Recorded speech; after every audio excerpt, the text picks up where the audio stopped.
A decorated Army colonel, a fallen soldier's remains, and a flight he was barred from boarding. What unfolded next sent shockwaves across the nation. The airport buzzed with activity. Families maneuvering luggage, business travelers fixated on their screens, and restless children dashing ahead of fatigued parents. Amidst the familiar chaos, Colonel David James stepped in, his polished dress shoes clicking against the gleaming floor. This routine was nothing new to him, but today carried a weight unlike any other. The burden he bore wasn't just from the medals and ribbons pinned to his uniform. It was from the flag-draped casket resting on the tarmac. Private First Class Jason Reynolds, just 21, taken too soon.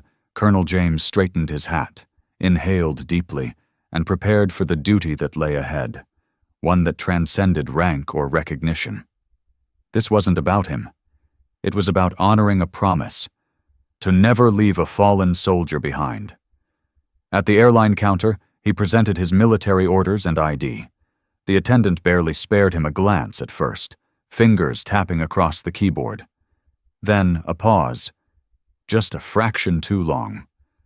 "Sir, can I see that again?" Her voice tightened as she examined the documents, her unease evident. James's eyes tracked her movements.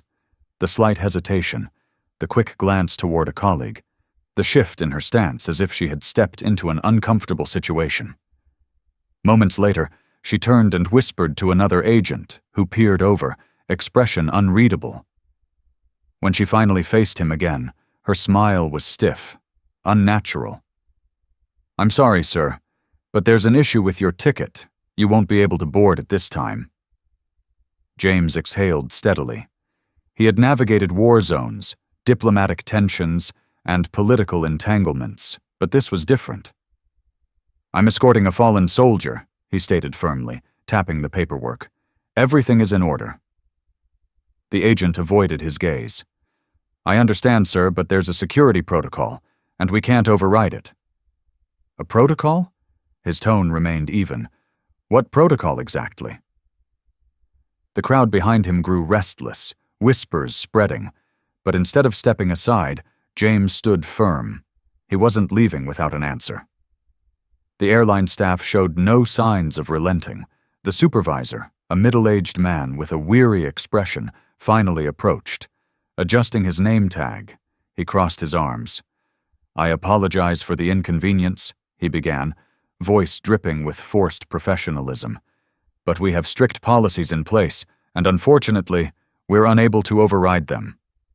Policies. That word again. James inhaled through his nose, recognizing this for what it was. "I've accompanied military remains before," he stated, his years of discipline keeping frustration at bay. "I know the procedures, and there is no policy preventing me from boarding. So let's be clear. What's the real reason I'm being denied?" The supervisor shifted uncomfortably. "It's just an extra security measure, nothing personal." "Nothing personal," James clenched his jaw, but refused to let irritation show. He had seen this tactic before. Vague justifications designed to wear him down. They were waiting for him to snap, to justify calling security. He wouldn't give them that satisfaction. By now, the terminal's energy had shifted. A woman in a red blazer whispered to her husband. A young man with a boarding pass frowned, eyeing the staff with growing suspicion. Then, a firm voice broke through the mounting tension. "Is there an issue with his military clearance?" James turned slightly. An older man, possibly in his 60s, stood in line wearing a USMC hat pulled low over his brow. A Marine, a veteran. The supervisor's discomfort deepened. "No, sir.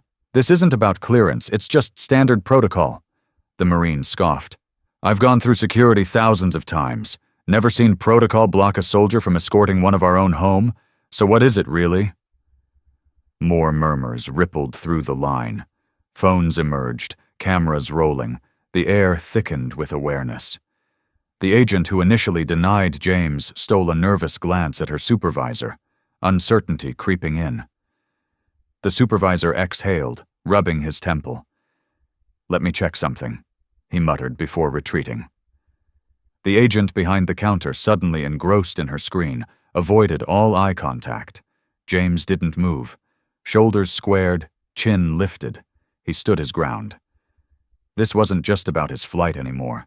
The hushed murmur of the terminal had transformed into focused scrutiny. A middle-aged woman in denim clutched her purse, shaking her head. "This isn't right," she whispered. A young man in a hoodie rapidly typed on his phone. Then, a voice emerged from behind. "Excuse me, sir." James turned.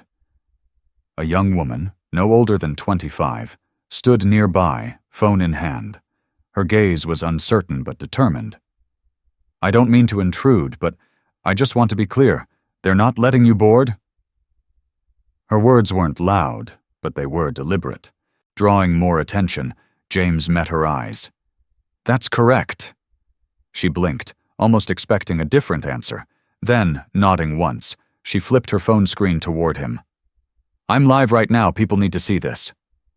And with that, the dam broke. Another passenger raised his phone. "This isn't right," he muttered. "This man is literally escorting a fallen soldier." A woman further back waved a hand. "Can someone explain why he's being denied?" Some passengers hesitated, unsure whether to intervene. But the shift in the room was undeniable. What had started as whispers was now an unstoppable force. The airline staff had lost control of the narrative. The agent behind the counter looked like she wished the floor would swallow her whole. Her hands hovered over the keyboard, frozen, eyes darting nervously between the cameras aimed in her direction. Then, the Marine from earlier stepped forward, his patience clearly gone. "I've witnessed a lot in my time," he said, voice steady but edged with steel. "But never did I think I'd see the day when a U.S. soldier, especially one escorting a fallen brother home, would be treated this way." The terminal fell into an eerie silence. Even the routine airport announcements over the loudspeakers felt distant, like background noise drowned out by the weight of the moment. The only sound that remained was the faint beeping of recording phones capturing every second of what was unfolding. The Marine squared his stance. "This is disgraceful." The agent swallowed hard, fingers trembling as she tapped at the keyboard again. Still, no sign of the supervisor. Passengers whispered among themselves. A baby fussed in a stroller, but instead of soothing the child, the mother remained fixated on her phone, her face twisting in disgust. Somewhere in the crowd, a man muttered under his breath, "It's already trending." James didn't react. He didn't need to. The world had turned its gaze on this moment. The tension in the terminal thickened. The airline staff frozen in awkward silence as phones continued recording, tweeting, live streaming. Then, like a match touching dry tinder, it caught fire. The young man in the hoodie, still glued to his screen, let out a low whistle. "Damn, it's everywhere now." James kept his expression unreadable, but the stiffening posture of the agent told him she understood the gravity of the situation. A woman in a denim jacket gasped, clutching her husband's arm.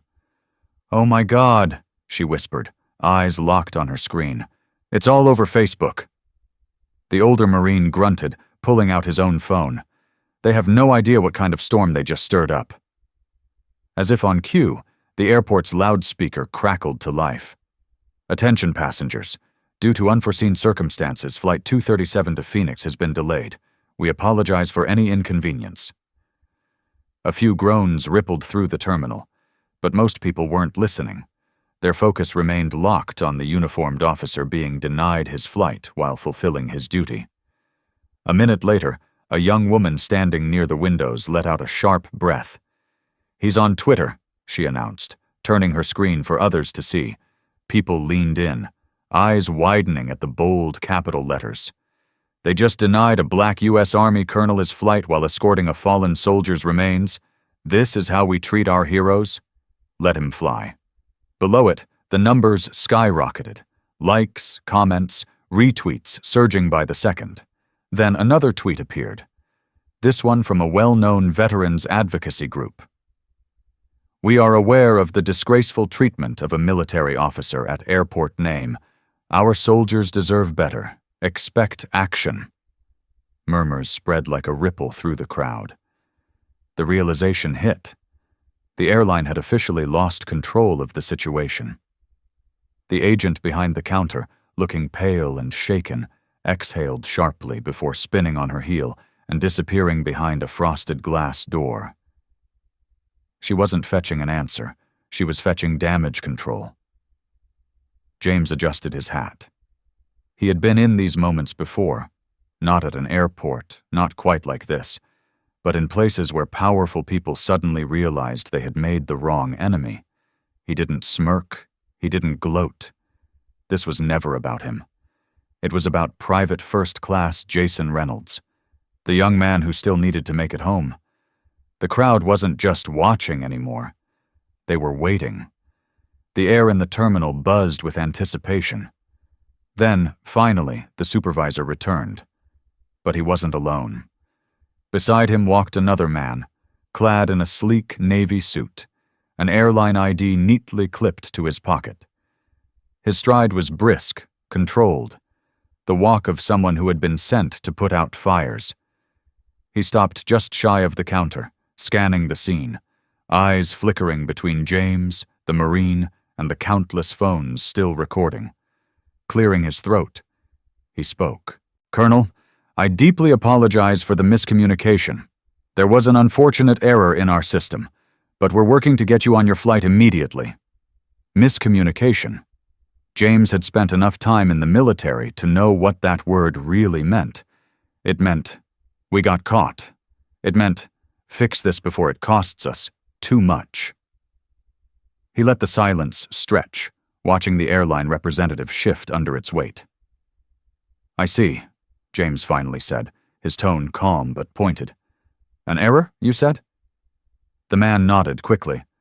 "Yes, sir. A regrettable mistake, I assure you. It was never intentional." A few scoffs echoed from the crowd. The Marine shook his head in disgust. The airline rep straightened his tie, clearly uncomfortable. "We'd like to personally escort you to the gate now, Colonel. First-class accommodations, of course." First class. As if that was the issue, James didn't look at the man. Instead, his gaze settled on the counter, on the agent who had so quickly denied him, who hadn't even bothered to check before saying no. Slowly, he exhaled. "I appreciate the urgency," he said, "but I need to clarify something." The rep nodded quickly. "Of course." James's voice remained even. "If no one recorded this, if no one spoke up, would I still be standing here?" Silence, a long, heavy silence. The rep swallowed. "Sir, you don't need to answer." James cut him off. He already knew. The entire terminal already knew. Another beat of silence. Then, somewhere in the crowd, a woman murmured, "He's right." The rep tried again. "Sir, we sincerely apologize." James's gaze didn't waver. "This isn't about an apology. It's about accountability." The crowd murmured in agreement. They weren't just frustrated anymore. They were disillusioned. The rep straightened his posture, trying to regain control. "Colonel, let's get you on your flight now." Before James could respond, another voice cut in. "Sir." A younger man in an airport security uniform had appeared, holding out a phone towards the airline rep. His expression was tight, his voice urgent. "I think you should see this." The rep frowned, taking the phone. He scrolled. His face went pale. The Marine crossed his arms. "Something wrong?" The rep didn't answer, but James already knew. The backlash had just exploded, and it had gone far beyond the airport. The headline was direct and unapologetic. U.S. Army Colonel denied flight while escorting fallen soldier. Airline scrambles for answers. Beneath it, a video played, footage straight from the terminal, the airline rep, now visibly tense, handed the phone back, and took a deep breath before turning to James. His voice was thinner, strained. "We deeply regret this situation," he said. "We'd like to issue a public statement to clarify." James cut him off. "The public already knows the truth." Silence settled over the space. The rep pressed his lips together, clearly out of moves. James looked past him, at the phones still recording, at the faces watching, waiting. Then he turned back. "I don't need first class. I don't need special treatment. I need respect.